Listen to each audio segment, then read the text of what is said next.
So my main job is to implement our climate action plan. Waste, carbon sequestration, energy, water. Zero waste is one piece of it. We try to do what we can to help encourage or put in laws or policies in place that guide people's behavior. But in the end, we have almost 60,000 residents, lots of businesses and lots of visitors to San Rafael too. So it's really hard to have much control over what people do. So we try to do things that encourage the best behavior as well as pass laws like SB 1383.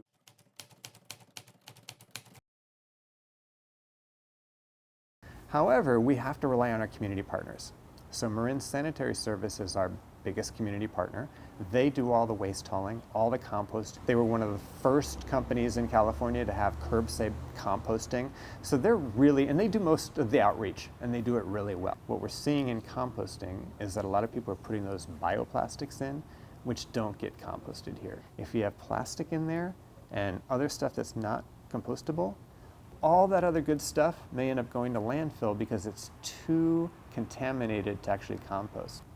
The county passed recently a single-use plastic ordinance that disallows any plastic takeout containers moving forward. We didn't do that because the compostable alternatives or at the time when it was passed were anywhere from 30% or higher more costly than the plastic. And the difference between the county and San Rafael is that we have a lot more businesses in San Rafael, a lot more restaurants, a lot more mom and pop, really small, immigrant-owned ones that are really struggling coming out of the pandemic. Really hard to get staff, things are really expensive, the supply chains are all messed up, and they're struggling to stay. And at this point, our council felt like we need to help them get out of the pandemic and get on solid footing again before we put another requirement on them that's going to cost them more money. The plastics industry in general would like to have everything be recyclable.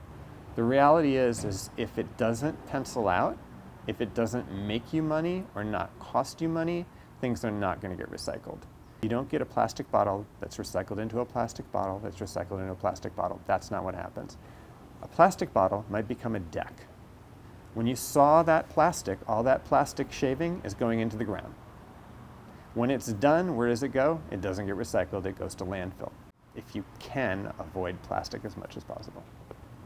If it wasn't for the collaboration and all of us working together, we would not be as far along. We have so many amazing people that help out. We have MC Clean Energy here, a 27% greenhouse gas reduction since 2005, which is pretty significant, pretty great, but that wouldn't happen with just government alone.